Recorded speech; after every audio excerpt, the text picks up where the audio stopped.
Leeds, Leeds, Leeds. What is happening?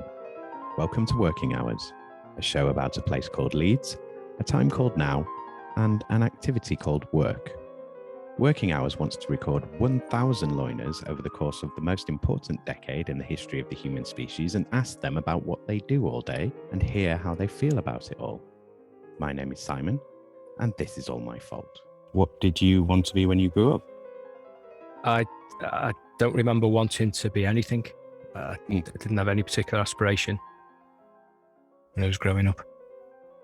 So no particular, were there any particular subjects that you fancied or things that, did you want to do what your parents wanted to do, or was it just not anything that you thought about until you went into the workforce? I didn't think about it until we had the careers officer come to the school.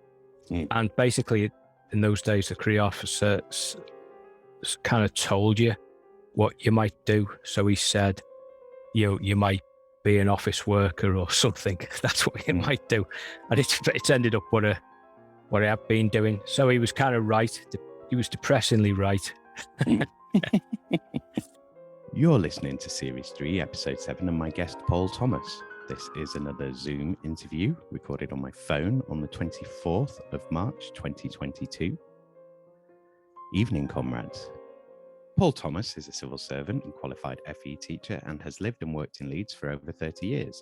Outside of his day job, Paul has been involved with the debating group Debating Matters for several years, judging and chairing at all levels throughout the UK, as well as for Debating Matters India, Debating Matters Israel, and Debating Matters Berlin. Paul is the co-founder and organiser of the Leeds Salon Public Discussion Forum and the co-founder of Leeds Free Speech Meetup. You can find the links for Debating Matters and Leeds Salon's websites in the show notes. I have also thrown in the link to his interview for Light on Leeds, which if you don't listen to that show already, then you should. Paul has written on various topics for numerous publications, national and Leeds-based. Paul says that Leeds is a city of debate, and you can read his article arguing that point on the Leeds-based website, Culture Vulture. Again, the link is in the show notes. I think this is a really good episode. Unsurprisingly, Paul is a blast to talk to. You have to listen to the episode, though. Have patience with things. This isn't a podcast where I'm going to go in depth as to what someone has said or is going to say later in the show. You're on board here, or you aren't. Listen to it or don't. I'm not spoon feeding anyone. I want you to discover these guests, and I don't want to sell them to you. Each episode is in conversation with every other episode here. They are all the same thing, but not the same thing, and they create patterns, as everything does to us humans. If you've no patience to listen all the way through an interview here, then don't. Life is shorter now, and getting even shorter still. But if you invest the time in these episodes, then I think it will really reward that investment. Okay, so there's some really cringe stuff from me in my past episodes, and there will no doubt be more of that to come, but hopefully with a lot less frequency. Point is that I think there's a really interesting mosaic that's starting to take shape about work on Earth in the year 2022 Common Era, and what our part as a city is in all of that. I also want to say that when you listen to these interviews, don't take shitty bad faith readings of people, because I know what you're like, internet. I saw you grow up, internet, and you're not very nice these days. I'm really grateful to anyone brave enough to come on and talk to me about this. And the reason that I do this is to have these conversations. If you are moved to like or not like something about this show, then tell me, at me, mail me. Now, there's an extra 35 minutes of juicy work-based material from this interview that will be available to Patreons only, and only when I reach 3 patrons. This show is in serious danger of folding very soon. It's taken a lot out of me getting to 35 episodes, and so has life. So if you have gotten any value out of this podcast and you can throw in any donation of any amount, it has to be over £1 though, because of the internet, via Liberpay, then please go to my website and click on the link at the bottom of the About page. Also, if you try to donate anything and have any issues at all with any of it, please let me know, because if you don't, I have no way of knowing. If you can afford to give me the price of a pint with a one-off donation of £3 on Ko-fi, please do that, or buy a Ko-fi membership for £1 a month. That will get you access to the Discord for this show. Please please do that if you can. You have no idea how much it would help my motivation and energy levels to get any positive signs at all. It's a total hero move. So if you want to feel awesome and great, please sign up. If you join the Patreon for £1 a month, you will get access to monthly live streams from me about the making of working hours. I've done the first one. It was a disaster. I'll be replacing it with a video soon. So join now to see that mess before I take it down. Anyway, I'll be working to put bonus material on both Ko-fi and Patreon, but Patreon is where the bonus from this interview is going. That's if I ever meet my hugely ambitious target of getting £1 a month out of another 2 listeners. If you're a big time money bags listener, then why not join both the Ko-fi and the Patreon, huh? If you can afford to spend a whole £2 a month to support, that should keep me going on this journey for a bit longer. 1,000, Simon. What the hell were you thinking? This is totally going to kill you. One last point regarding the bonus material. If and when I hit £300 in total donations, I will make the bonus material freely available. So basically, you're never going to get to hear it, are you? That's a real shame because it is good. I'm really, really struggling to get to 50 of these. So please help me if you can in any way you can. I'm thinking of perhaps putting previously free episodes behind a paywall, or maybe just previous seasons behind a paywall, or maybe I'll only release episodes if they can reach a fundraising goal. I don't know. Things have to change if the project is to survive these next few months. Patreon bears no fruit, and I've lost a lot of money on this venture, a lot to me anyway. Giving these episodes away for free with no sponsorship, no advertising revenue, and no subscription support is no longer viable. It never really was. If you enjoy these for free, then enjoy them while they last, because if they don't start generating some revenue for me, they are no longer serving me and they will have to end. Anyway, I'm rambling now. Let's get on with it.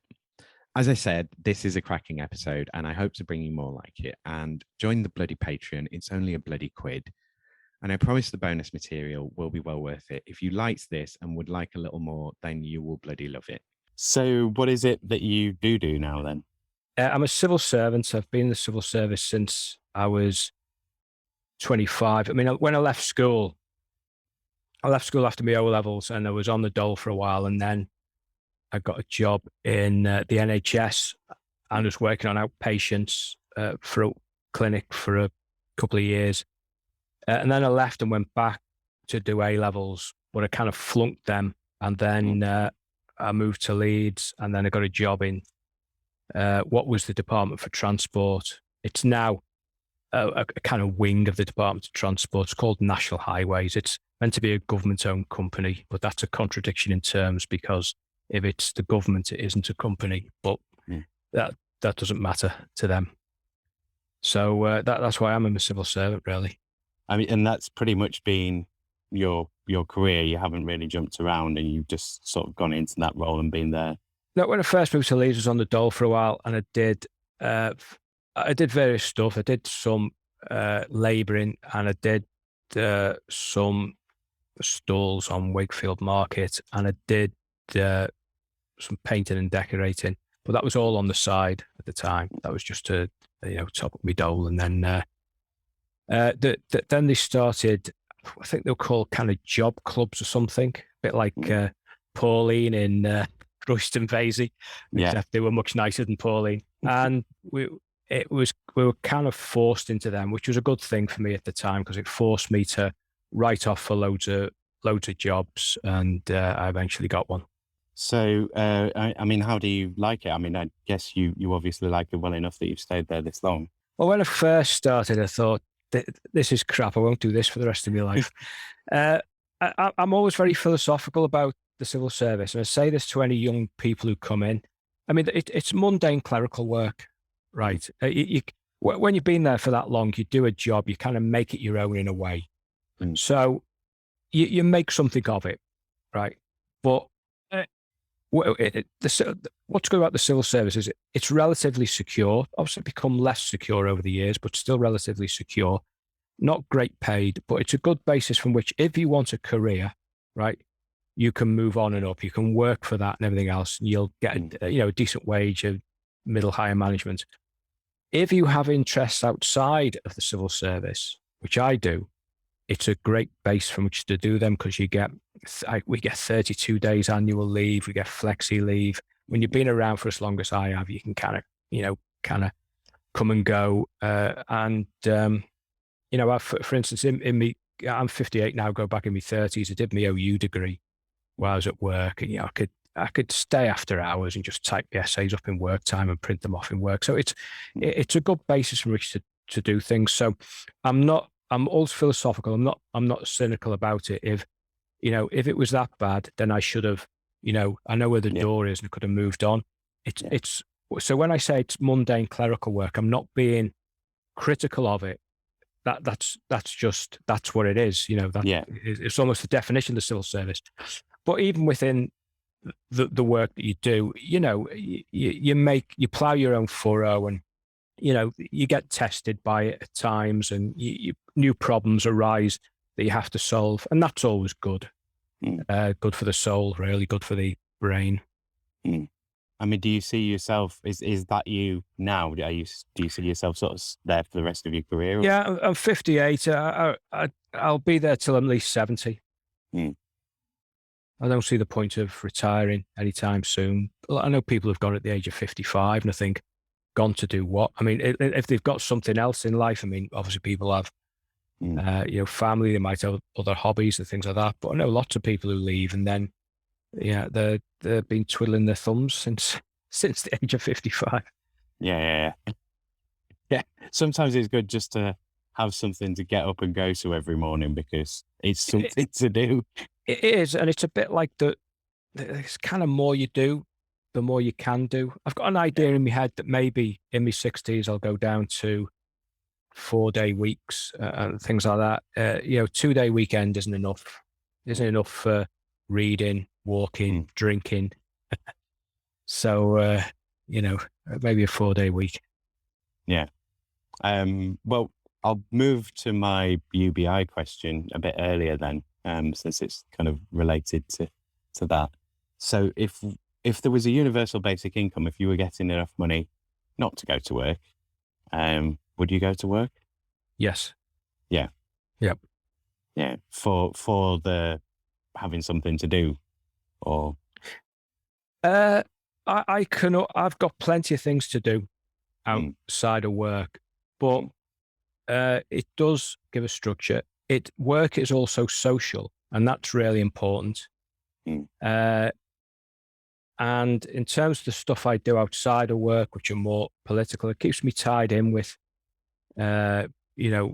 ordinary people and ordinary conversations and what's going on, the way people see the world, and what their interests, what interests them, what's happening in the world, the way it's reflected in the workplace and things like that.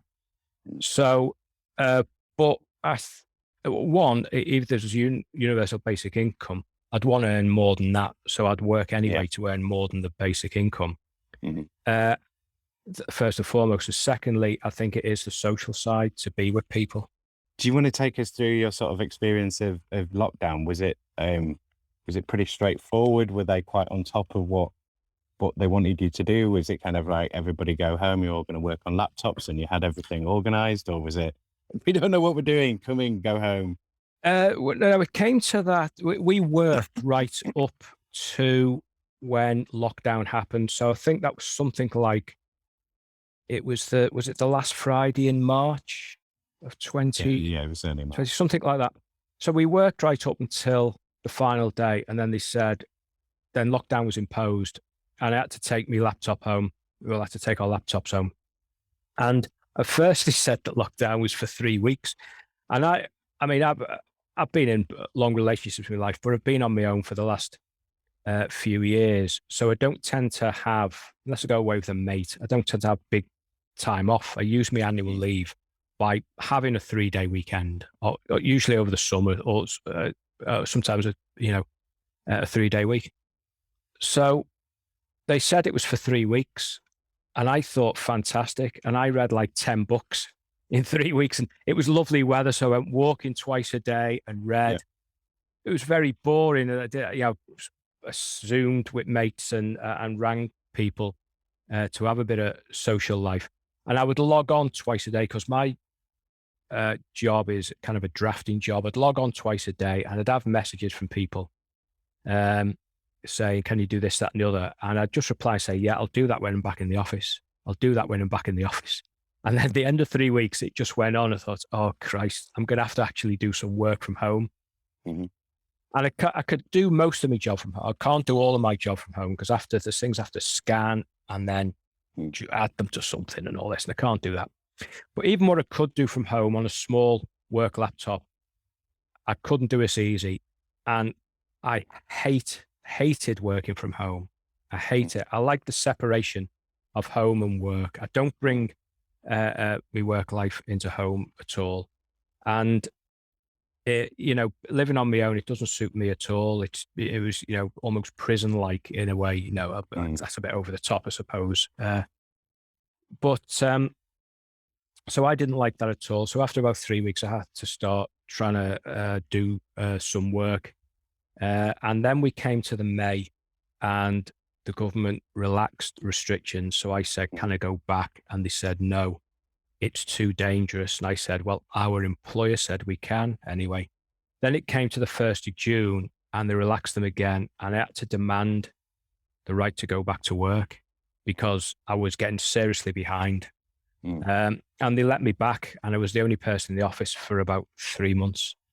The building was open because there was other departments in there that have to be open 24/7, like the Environment Agency. So the security guards had to come round every hour to check on me by law to make sure I wasn't dead. And so I've been back in work full time since June 2020, five days a week, really. So when did everyone else come back? Things got relaxed, and I think about the September that year, and people started coming back. First and foremost, started coming back because there was something wrong with their laptop, and IT people started coming back actually before then. When I say I was the only person in, I was the only person on my floor. There was a floor above where the IT people are, and they used that time to do some updating work. So there was some other people in actually. So people started drifting back in to get their laptop fixed and everything else. And then occasionally people started coming in to do stuff that similarly they could not do at home or was too difficult to do at home. So people would come in and use the work facilities to get specific jobs done that was easier to do in work. And gradually people started dripping back into work over the next 18 months. So, is the policy now just everyone back in work, or have they kind of let some people stay working from home? The policy at the moment is people are meant to do 40% in the office. Right. So it's like a hybrid working model. Yeah. So there's a small number. The IT people are in almost every day. I'm in almost every day. There's other people who do 3 or 4 days a week. Generally, Mondays and Fridays are very empty. There might be 6 to 10 people in the whole place. Tuesdays to Thursdays are very full at the moment. Has there been any noticeable change in your work that's arrived from Brexit? None whatsoever. None whatsoever? No. So, is there anything that you see in the future? Is there any way that it could impact your work? And if so, what would that likely be? No, not as a civil service. I mean, the civil service is a bureaucracy. The European Union is a bureaucracy. It's not going to affect being in or outside the European Union. Is going to have no effect whatsoever on bureaucratic jobs in that sense. I suppose it's going to affect the type of paper that you're working on, but that's about it. Not even that. I mean, we in the department, you work. We're looking after the trunk road and motorway network. When maintenance is done and roads are built, they have to go by standards. Those standards are actually European standards, which are just common sense standards. So it doesn't even affect things in that way. It's not like you would move away from European standards because if somebody's worked out the best way to build a road, then everybody adopts that. Those things wouldn't really change. In terms of your role, do you have to do any social media for your work, or are you how much does that actually affect your work these days, social media? Doesn't affect my full-time job. I don't have to do any social media stuff to do at work. It's irrelevant. They have internal things, like we have a thing called Yammer. Have you heard of that? It's kind of like a cross between Twitter and Facebook for internal. So they have an internal thing now that we should add a few years, which we didn't have before. They've had a website for years or a few decades, and there's been for at least 2 or 3 decades a facility to comment on articles that are put on that website. But now that's become extended in work through the use of Yammer. And so various networks have sprung up. That's become a site for debate on things within work. So that's an interesting element, because obviously we've gone through this period since the end of the Cold War of depoliticization and everything else, and the decline of the unions, and political discussion doesn't really there's no union meetings, there's no meaty political discussions. I mean, there was little before it, but there's definitely not now. But then that's become a thing on which sometimes controversial discussions do now take place. Sure. But that's internal. In terms of social media, that's irrelevant, really. I don't know if that's relevant to stuff I do outside of work, but it's not relevant to work. I initially, on some of the questions, I started, because I have a union background, I worked at the TUC for years. So I wanted to have a question about unions in there, but I generally don't get round to it. So as we've gone through things pretty swiftly here, I'll ask you. So are you in the union? Have you been asked to be in the union? I mean, like, the civil service is still an area, because the public sector still has some unionisation. I am a lifelong trade unionist, Right. but I left the union in November. Okay. The first time in my life, last November. That was the PCS. Right. But I might join either Affinity or the Workers of England Union. I'm looking at both of them. Probably Affinity, because it's a bit cheaper. Yeah. So, yeah, I mean, I kind of got a sense from what you were saying and how you were talking about work that you might have been, because you mentioned sort of political activity sort of outside. And I know that you do I'm going to get this the wrong way around. Is it Leeds Salon or Salon Leeds? It's the Leeds Salon. Leeds Salon. Yeah. The debating society. And I wanted to talk to you a little bit about that as well. I'm guessing then that, you say lifelong union, is that because you were brought up in a unionized family, or is that just you got asked at an early age, you got involved, and then you were like, this is something that I'm interested in? What's your relationship to the union? How do you kind of come into it? That's quite interesting. I did, in a sense, grow up in a union family. My dad worked for the water board, and he was shop steward, and he used to go away every year to the conference. And sometimes we'd have a cheap holiday because his accommodation was paid, and me and my mum would go, and wherever it was in Scarborough, we'd sit on the beach while my dad was at the conference. My older brother was shop steward in Metal Box, which is an engineering firm. Everyone was in the union, but I wasn't political as a teenager. I wasn't interested in all that. I was just interested in music and other stuff. But when I did start working, joining the union was more of an automatic thing rather than a conscious political thing. Yeah. I suppose that just that sense of, added protection, really. Yeah. And I didn't begin to be political, to think politically, really, until my early 20s. I mean, I started working when I was 17. I didn't until my early 20s and stuff. And then that was during the 80s. And I became more politicized then. And the union became more of a political thing rather than just a safety thing. So, I mean, what sort of, have you taken roles within the union then? Have you been a rep? Yeah, I've been a rep in the past. Last year I was going to go on the board of the Regional Executive Committee, but you needed 2 signatures and I could only get 1. And even I was shocked at how few people were in the union in my workplace. Even the Bolshe people like me, even they weren't in it.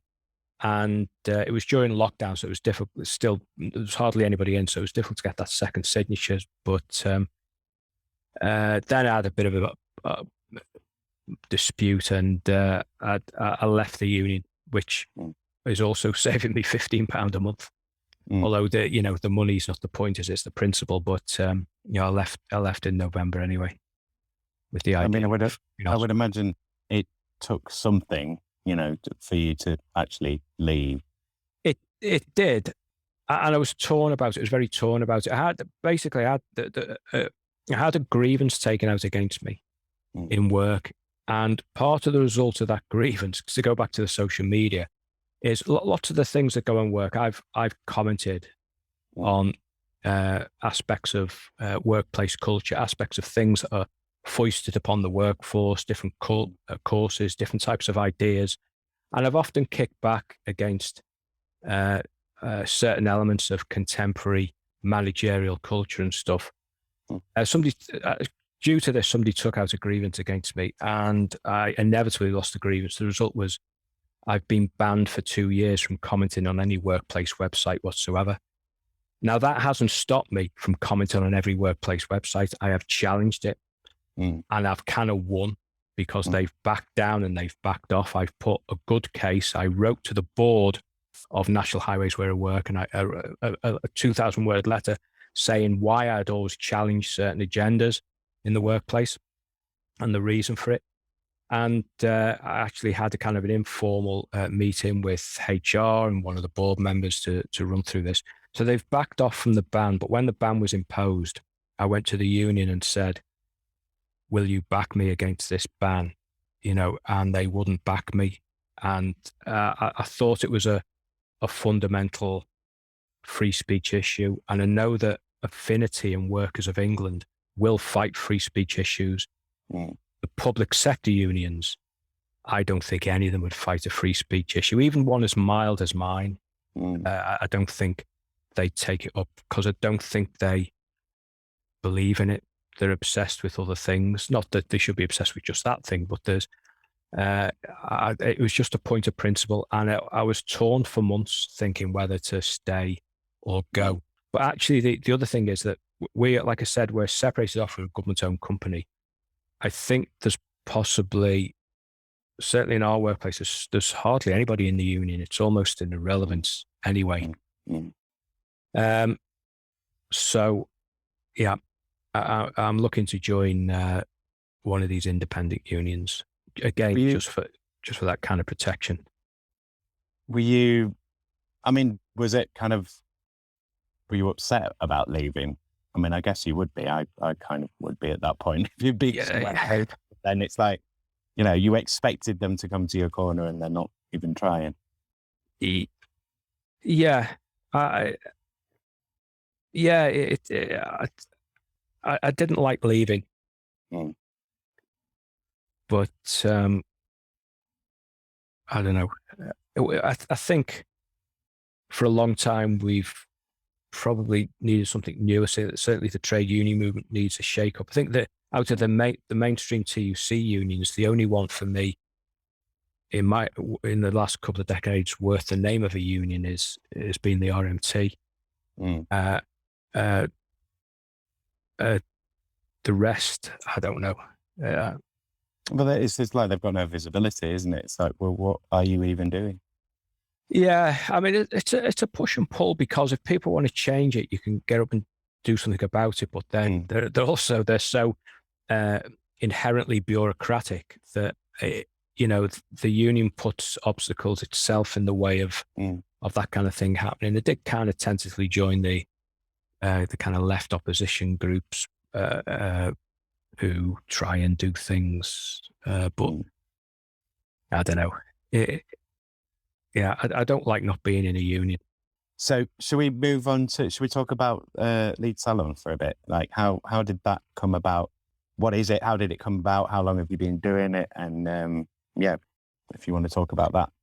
We started about 2007, 2008, a group of us, just kind of half a dozen blokes, started a book club. We used to meet in Leeds, and we discuss, rather than a piece of literature or fictional literature, we discuss a piece of political literature, a book that was out, maybe a great new history book on something that come out. We say, well, let's read this, what's good about it, what's bad about it, and everything else. Around the same time, I got invited to judge in a national school debating competition through people I knew. One of the people involved in the book group was in a thing called Civitas, and he was involved in a thing called Debating Matters, and I judged in that. And that kind of, so there's the book group going, started judging in this thing, and then I discovered a thing called Manchester Salon and a Huddersfield Salon. So we started going to them. Neither of those knew each other existed. They were kind of operating. People picked this salon tag up and used it. And then we got the Manchester Salon somebody came over from the States who'd had a book out, and they asked to speak at Manchester Salon. They said, we can't fit you in. We've got somebody. Why not try these people in Leeds? And we thought, well, we can't have him speaking to 6 blokes in a pub. Let's see if we can pull something bigger off. We went to Waterstones in Leeds and said, we've got potentially this author and we could hold a debate about his book here. And we did. And that was the first one. And once we had the first one in place, we thought we've got to have a second to follow it up. And we got an author, he writes for The Independent, called Kenan Malik, he'd written the best, my favorite work of nonfiction, which is a book called The Meaning of Race, which is fantastic. But at that time, we'd had a book out called From Fatwa to Jihad, The Rushdie Affair and Its Legacy. And within it, he discussed quite a bit about the Beeston bombers who committed the 7/7 atrocity. So we thought that was ideal. So we said to Waterstones, we want to follow up with this. And they said, we don't want to do that. We're afraid of trouble. Yeah. So we went to Borders Bookshop in Leeds, which Borders is a new chain that existed. And they say, we would love to have Kenan Malik. And that was the second one. And then suddenly you're off, right? There was no grand plan. It was quite innocent and naive. And the next minute you think, well, we've got to organize another one. Next minute you're around for a couple of years. Next minute you're around for 10 years and longer. And you're a feature of the cultural scene in Leeds, and you become, a kind of, I suppose, a kind of minor somebody in the minor independent cultural scene of Leeds, because I write now and again for a Leeds-based blog called Culture Vulture. In fact, I've just submitted an article today, a critique of aspects of the Leeds 2023 strategic plan, which should be hopefully published by tomorrow. And and one thing's leads to another. We've also, for the last 9 years, we've run our own school debating competition for years 10 and 11. We have the final of this year's competition at Thackeray Medical Museum on Wednesday. Things move and develop and opportunities open up. And through then, I've written occasionally pieces in the mainstream press. I've had stints on TV. I've done this newspaper reviews on Sky TV. So from a small book group and a naive, let's pull off a debate, the next minute things kind of have developed quite nicely, over the years, really. So, so the salon's just a space where the absolute right of free speech can take place regardless of the laws of the land. People can say whatever they want and do sometimes, and sometimes people make great contributions, sometimes people make wacky contributions and even reactionary contributions, and then people have a choice to laugh, criticize them, or ignore those kind of things. So it's gone pretty well.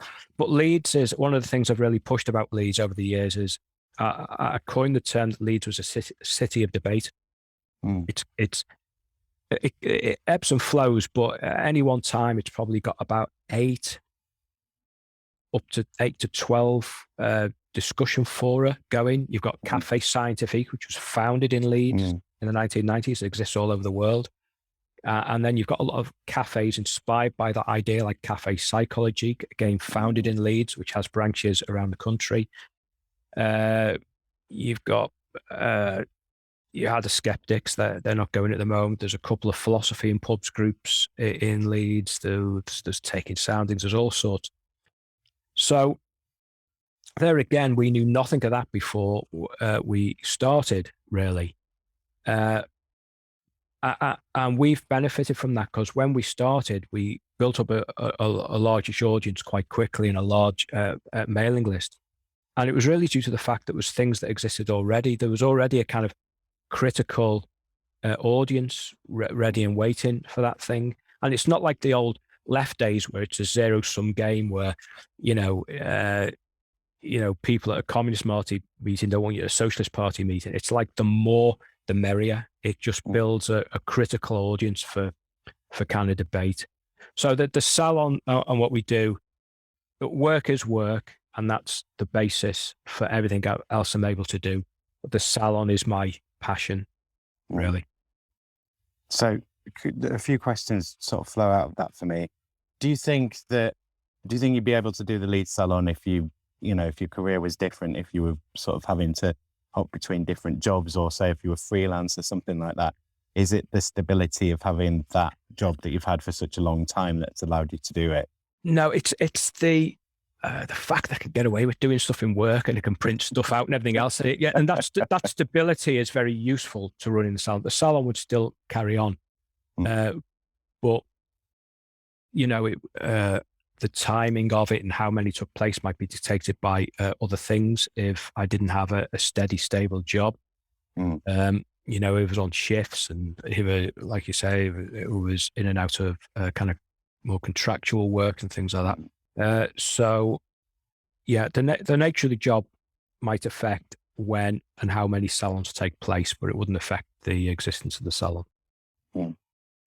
So, I mean, I guess you see a few, like you're going to see a ton of social benefits from the debate and from the format. So if you just give us a little sort of brief, like how you run the format of the clubs, and then sort of why you see them as important. Like to me, so when we were discussing sort of why I'm doing this earlier, I mean, part of the reason that I want it to be long form interviews and to be conversations is that because of the way that the media is moving, you see less and less of that. It's more and more sound bites and more clips and less time of people and their mistakes and so on. I mean, podcast is a good medium for just people rabbiting on. But yeah, this was important to me as well. And I kind of get the sense that the debating societies are kind of doing something similar for you in that they're giving people critical skills. They're giving people the ability to articulate themselves and their position and have those positions interrogated.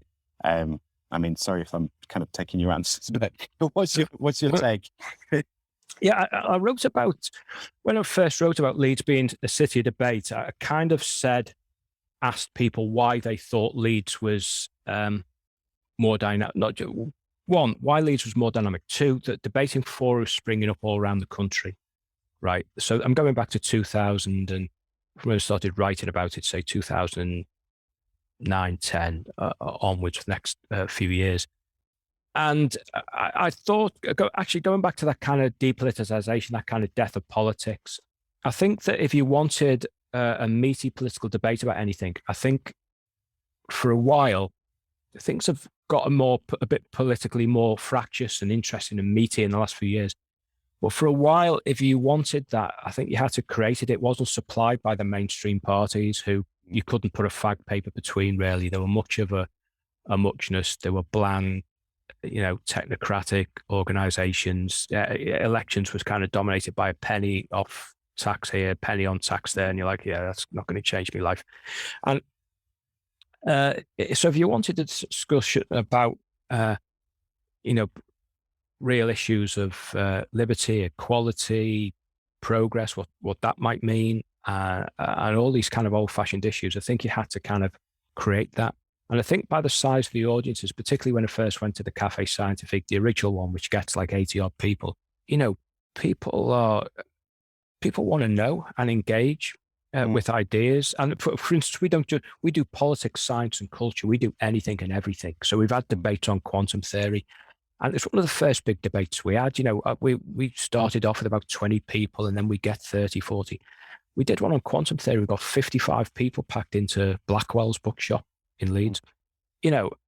People are curious and interested, but they've had to kind of look outside mainstream, I think. And I think the fora that have sprung up and the things that you're doing in like the Light on Leeds interview I did are really interesting. And I think they all contribute to that importance of dialogue. I'm a big fan of, there's a 20th century philosopher called Hannah Arendt, and she said most political action is transacted in words.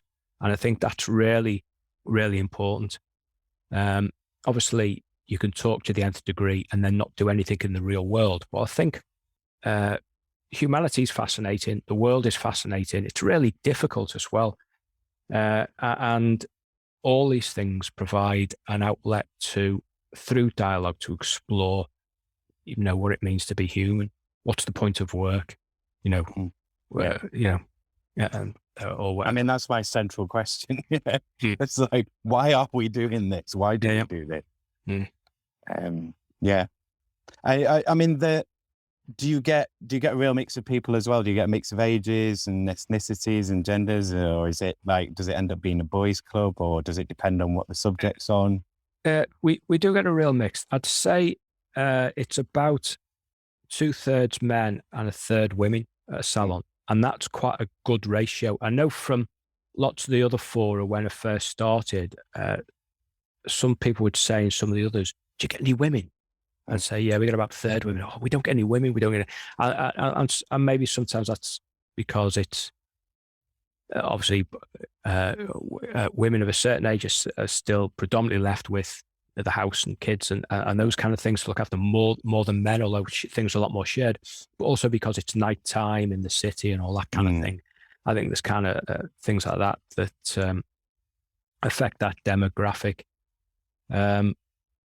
Age-wise, it tends to be more middle-aged than younger. Sometimes for some events we did one. I remember it was a funny one. A mate of mine called Tremanda Harkness was writing a book which has been out for a while now called, I can see it, Big Data, Does Size Matter? About the idea of big data. And while she was writing the book, she said, "Why don't you do a salon on big data?" And I'm a tech Neanderthal. And I looked at her and she laughed at my face. I said, "That sounds boring." Then I was walking into town on New Year's Eve, and this fella who I know who does community philosophy, who comes to the salon now and again, goes, "I've got a great idea for a salon." I've met him in the street. Goes, "Well, big data." I said, "Samantha Harkness said that to me." And then I typed big data and Leeds in and realized that Leeds University got the ERSC grant for doing investigations into big data. And I thought, the stars have aligned. The gods are telling me something here. So we organized one. And we got 60 people, and there's all these data mills and data this and data that in Leeds, and it was great. It was once this before a book was out. I've read a book and it's fascinating, but the discussion, about what is it and to what extent do we want to allow it or not allow it, and everything. Does it interfere in our liberty, or what should we give up? We're willing to give up for the social, for the greater good and all that kind of stuff. So it was fantastic, and it taught me a lesson. But that was, for instance, that was a lot of young people at that. So it can depend on the topic. We did one after the first two after lockdown. We did one on identity politics. A lot of young students at that one, and then the next one we did, ironically enough, was on conflict, called Beyond Conflict, and looking at the rivalries in the world. That was concentrating on China at the time. There's a discussion of Russia, and that was, I think there was like one young person. When I say young person, I mean somebody under 40 or 30. Yeah. So it just depends on the topic. But overall, over a series of salons, we will get a decent mixture of ages and demographics and classes and everything else. I mean, do any of when you do the schools debates, do any of the kids sort of go on? Do any of them like get the bug of debating and be like, "I want to do this"? Or yeah, we've had some of the youngsters who've taken part come down to the discussions occasionally. We do years 10 and 11, which is 14 to 16-year-olds. Sometimes I do sixth form competitions, sometimes between colleges. And I'm also involved with helping run some of the National Debating Matters events. So we've had people come along. I can't remember whether they come along via the sixth form events, to tell the truth. I don't think I've had anybody come along via my year's 10, 11 events, but we've had them come along via the sixth form events. And then some of them have gone on to help out. So I've had a couple of people, I've ran 2 events at Outwood Grange Academy over the last 5 years, day-long events involving 6 schools from their academy chains. So to do that, you have 2 rooms with 2 groups in each room, and then the winners of each room meet. So you need somebody else to help you that does the same thing that I do in one room. Both, at one time I had an ex-Debating Matters alumni who helped out in that. So, but, it's a trickle. It's not a flood. Is there a website or do you have a social media account for it? Where could people find out more about Leeds Salon? Well, it's on our website. We have the Leeds Salon website, and the school debating stuff's all on the website, on the front page news. We've got no salons coming up at the moment. I'm hoping to put something together on Ukraine. I'm just scrabbling around for possible speakers at the moment, but I've got the final on Wednesday, and that's taken up a lot of time. I only got all the pieces in place for that, including sponsors for various prizes and the final judges and all sorts of stuff by last week. So I really didn't have a public discussion salon planned until April anyway. What's the hard thing about it? I mean, is it like getting rooms and stuff, or is it, have you got that kind of thing sorted, or is it getting the speakers, or? None of it's particularly hard. Sometimes it can be difficult putting a panel together. That can be very difficult. The rooms, we've generally used the Carriage Works. We used to use the Tetley a bit. That's problematic now because the prices have almost doubled. The prices have gone up, and we survive on what we take on the door. Yeah. So that's kind of problematic. It can be a problem putting a salon together. If you do, sometimes we have a salon where we might have 3 or 4 panelists, and then they each get 5 minutes to do their intro, and then we open up to debating. Sometimes we have a salon where we might have one person, say, who's got a book out, and then we have 2 respondents to challenge them. And sometimes we just had one individual. So when we came back, just to make it easy, I had 2 salons where I just had one individual with a book out each. I didn't get any respondents. I just thought I'll make it easy. Things are still up in the air. Whether you're getting respondents or a panel, it can be difficult to get people on certain issues. So if you wanted to do a salon about woke culture, you might get somebody who criticizes that quite easily, but to get somebody who will defend it and perhaps come outside of the university bubble where maybe people kind of think the same and everybody agrees with them, into a public forum where people might quite stridently disagree with them, that is quite difficult. And we have done it. We did one on identity politics a few years ago, and we got somebody from a kind of race department who kind of pushed kind of critical race theory from Manchester, and we got a feminist from Huddersfield who was kind of into feminism and into the trans stuff, and they both came on and they were great. And we got somebody who criticized both of those things. So we had everything represented on the panel, and that's what we want. We want all views in the audience. We want all views on a panel if we can get it. But it can be difficult to coax people out of the ivory towers into the public square. Going back to your day job kind of thing. Mm-hmm. So I have a question. It's kind of, are you aware of Jane McAlevey? She's an American trade unionist. She's an organizer. She's very good. Check her out on YouTube. All right, let me write that down. How do you spell her name? So it's McAlevey. So she's one of the things that she was talking about when she was talking about organizing. She likes to ask people sort of, what are the, right now, what are the 3 things that you would change about your job, your role? So I've kind of stolen that question off her. If there were, what 3 things would you change right now about your work if you could? get promoted and earn more money. Is that a kind of answer you want? Is that? Well, it's the same thing. I've challenged aspects. What got me into trouble with the grievance was the identity politics agenda that has been pushed on the workforce increasingly in the last 5 years, really for about the last 2 decades. And I would scrap that altogether. And for a number of reasons. One, certainly in the public sector, it contravenes public sector impartiality, because what they end up doing is having to push a particular worldview onto the workforce. It oversteps the wage-labour relationship.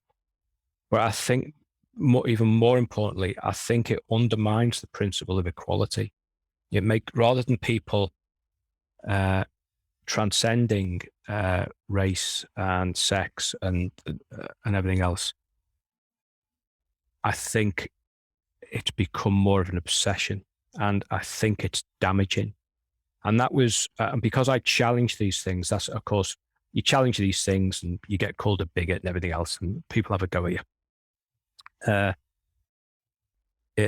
But it got to the point in our workplace in the last few years where they've set up a network. Originally, they set up a BAME network, which is now renamed. Even when they'd set it up, they were so thick they didn't realize that BAME was a contentious term, and they set up a separate network for LGBT people. And I pointed out that this is a form of soft segregationism. You are separating people off into networks based on their skin color and their sexuality. And I said, and I know this is well-meaning. I know the idea from this comes from a good place.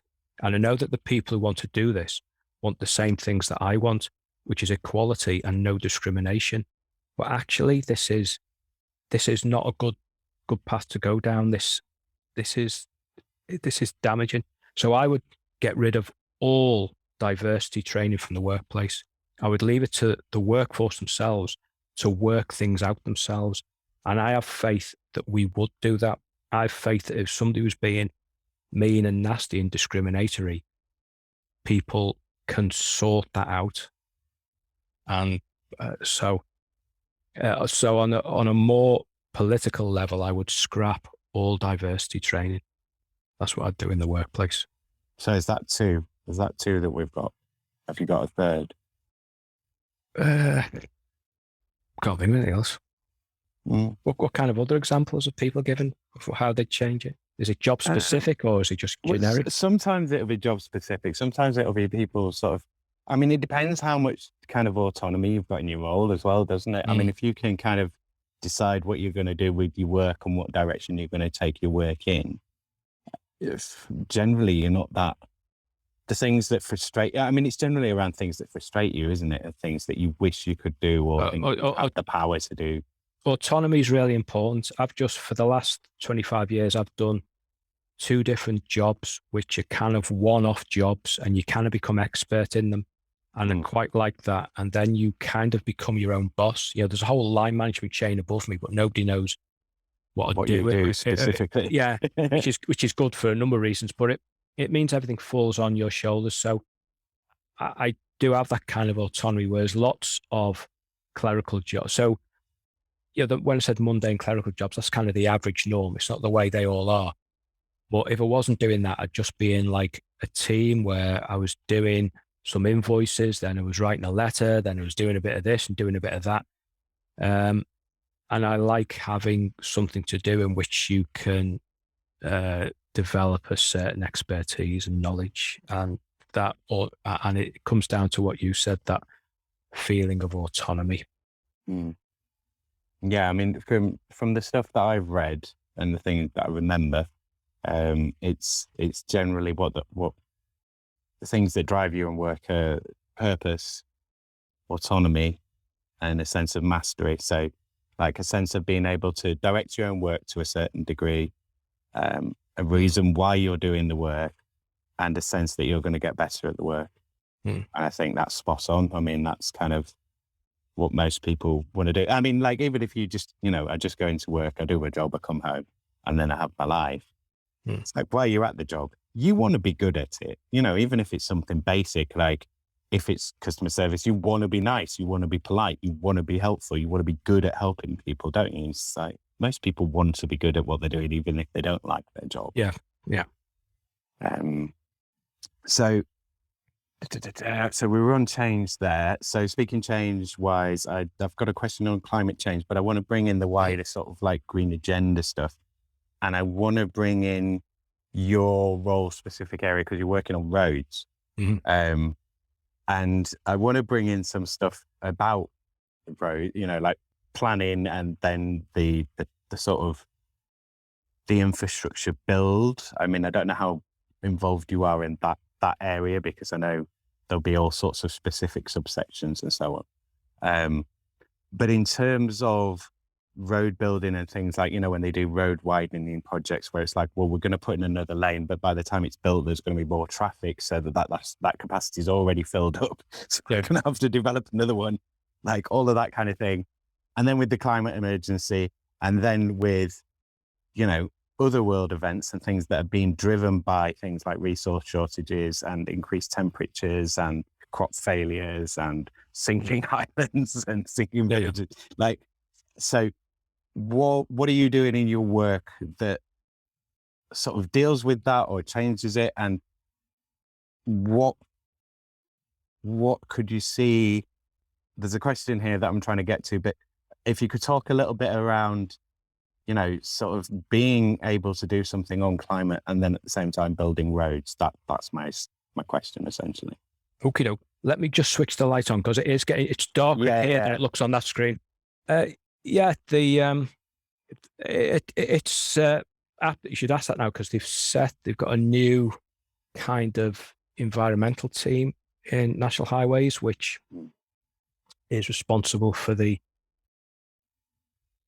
carbon neutral, or is it carbon zero, or both net agendas? Zero. Net zero, yeah.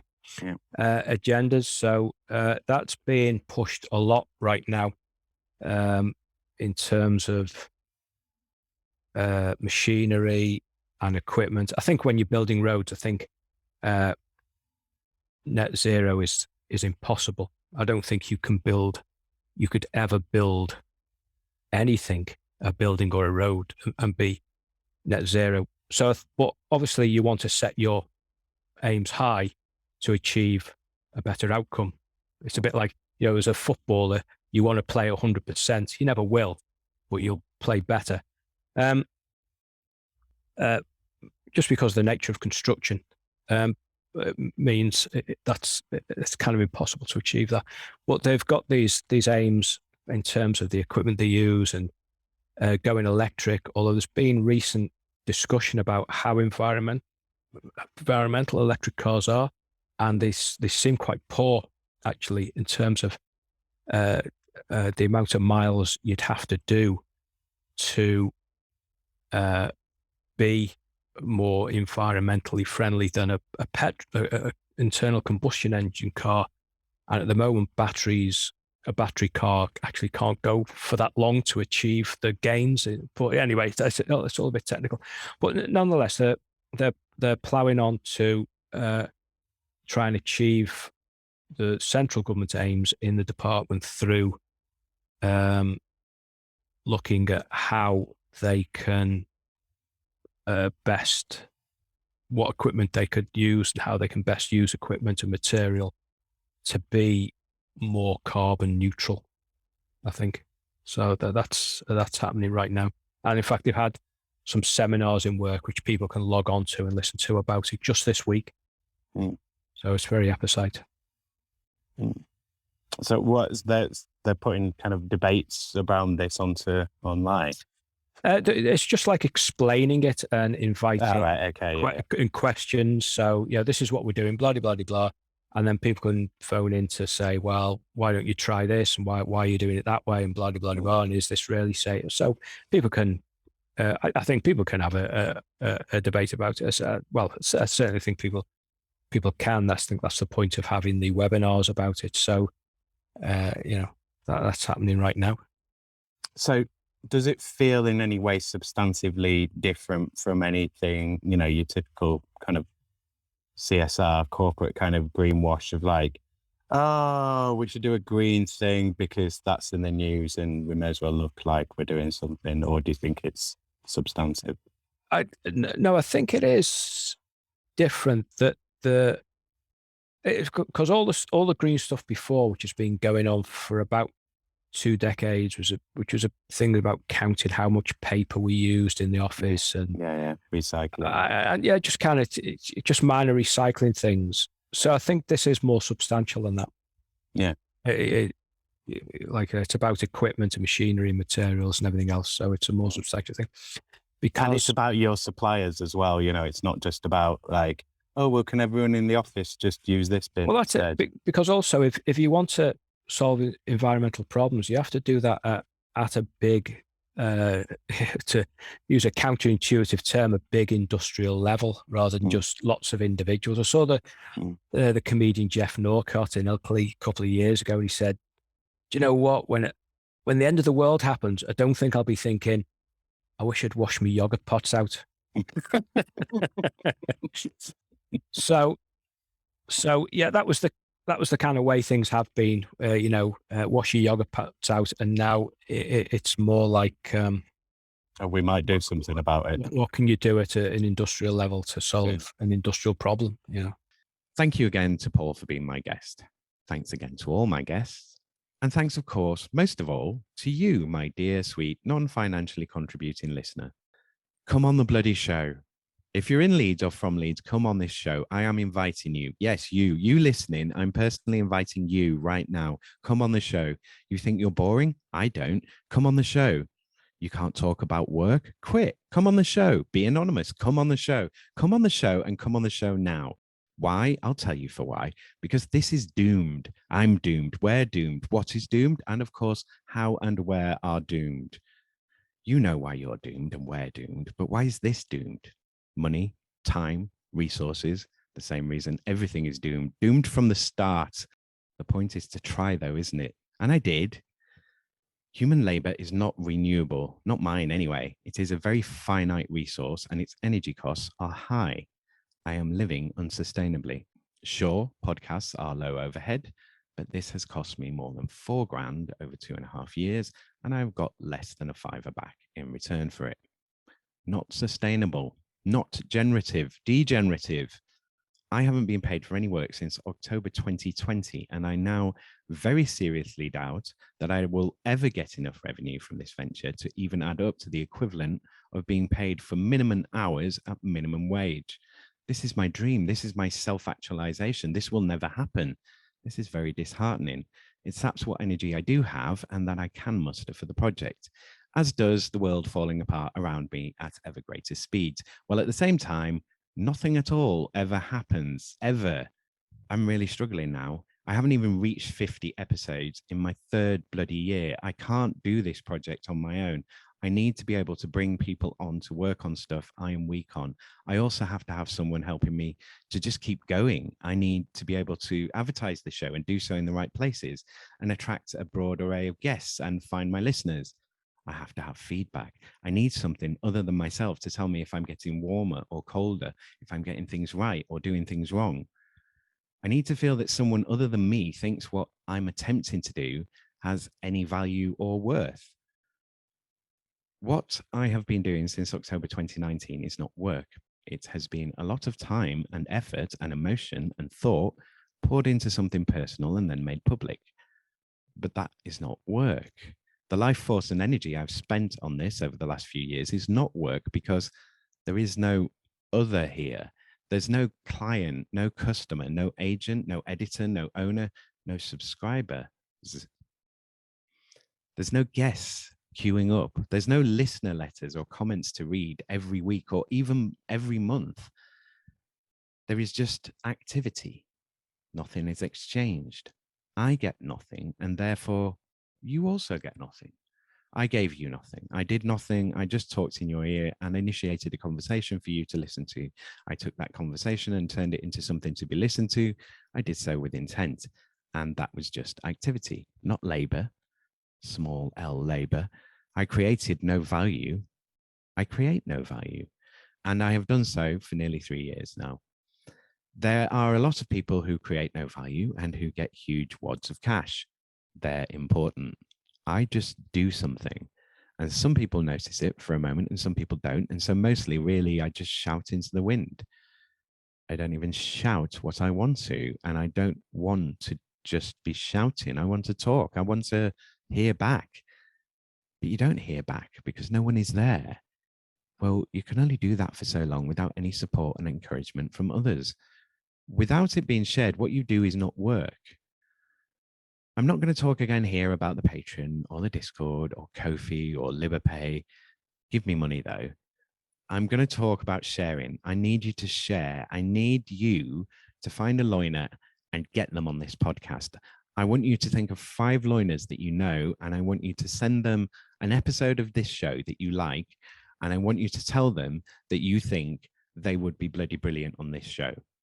I want you to tell them that it will be great publicity and branding for them. I want you to tell them that it will help them think about their work in a new way, that it's like work therapy. These are both things people who have been on the show have said, BT dubs. If you can bother 5 people, then I might get one of them.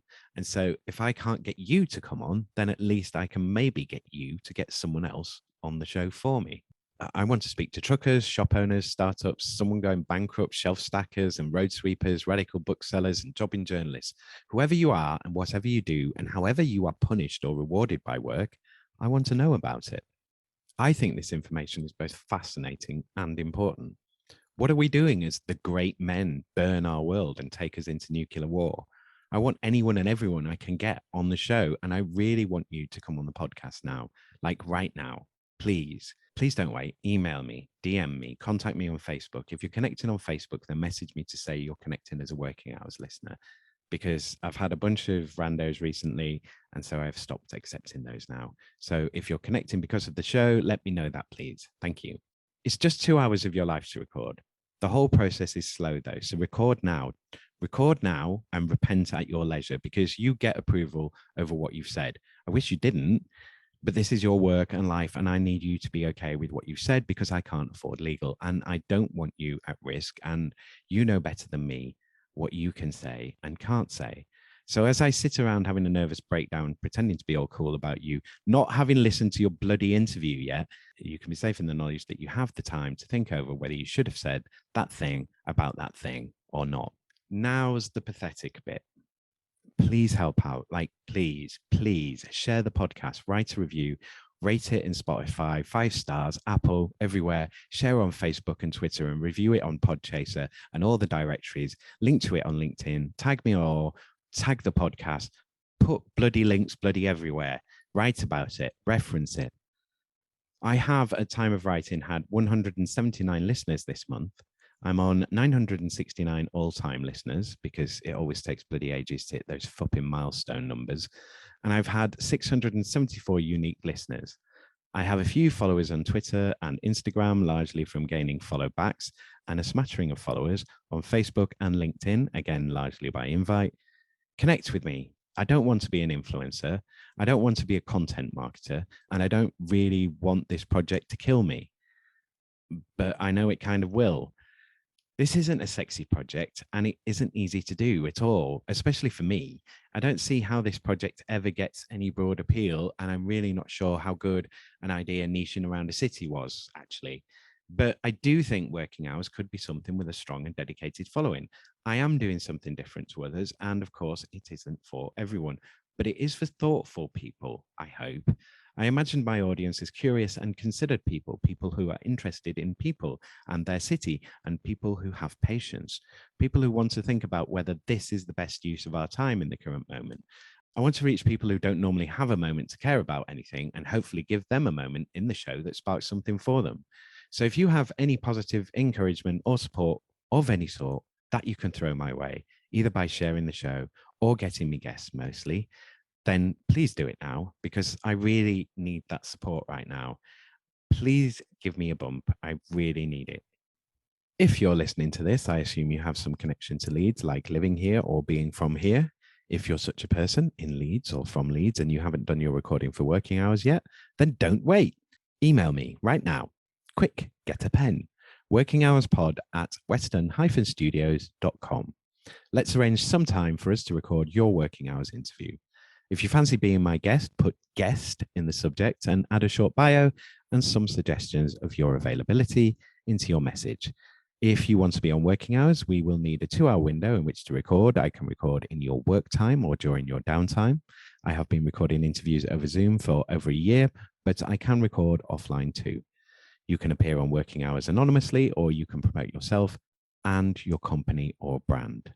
Cleaner or owner, what is your experience? How do you feel about work? What do you like and not like? What do you do, Leeds? Be a part of local history. Have your voice heard. Share your wisdom. Give us the inside skinny. This is your show, Leeds. It's all about what you make of yourself. Do you know what you're doing? If you do, then come and tell me about it. Come on, even if you don't. Email me right now. Quick, get a pen. workinghourspod@western-studios.com. If you're allowed to, that is. If you're not allowed to, then tell me why not. If you and your business aren't ashamed of what you do, then let's hear about it. What good are you doing the rest of us? Are you socially useful? Am I? Is this? Email me right now. Quick, get that pen. workinghourspod@western-studios.com. Send me your feedback, questions, comments, and queries about working hours. What is happening, Leeds? Follow this show on Twitter @WorkingHours3 and on Instagram @WorkingHoursPodLeeds to find out when episodes are being released, or use the hashtag WorkingHoursPodLeeds on either Instagram or Twitter to find me. I'm on Facebook. I'm also on LinkedIn, linkedin.com/in/Simon-Treen. You can go to my company page, which is linkedin.com/company/Western-Studios. If you want to make a podcast in Leeds, whether it's for a cause, a publicity campaign, a product promotion, or your own passion projects, then get in touch with Western Studios for support, advice, and guidance on anything podcasts. At Western Studios, you can work with a real loiner who is actually in Leeds that you can actually work with on making podcast content. So don't wade through articles and videos and podcasts about how to make podcasts. Western Studios can make your podcast with you or even for you. Western Studios can take your podcast's admin, recording, editing, transcription, whatever. Tell me about it. I really want to hear from other failed screenwriters such as myself to look at making your material as audio content. So if you have an old script hanging around, and again, you are Leeds-based, then get in touch. I'd love to hear from you. Got an inkling that you'd like a podcast but don't know where to start? Hit me up at makemypodcast@western-studios.com and we'll start making your podcast. First hour of consultation and pre-production is free, so what do you have to lose? Save the hassle, save the headache, and make your podcast with a Leeds-based, in real life podcast producer, me, at Western Studios Leeds. Once again, please let Working Hours get big and strong by joining its Patreon. Support Working Hours by becoming a champion on Patreon for £1 a month. You can also chat to me about the show, and God, do I need to find someone to talk to about this. Go to patreon.com/workinghourspod right now and sign up, please. Please remember to like, share, follow, and subscribe to this show. Every little bit helps. Tell your gran, tell your housekeeper, tell your gardener, tell your parole officer, tell your boss, tell Leeds. And I'll see thee then. Working Hours is presented, edited, and recorded by Simon Treen for Western Studios Leeds Limited. The music was The Bees from Chopin's Etudes, which is in the public domain and was taken from museopen.org.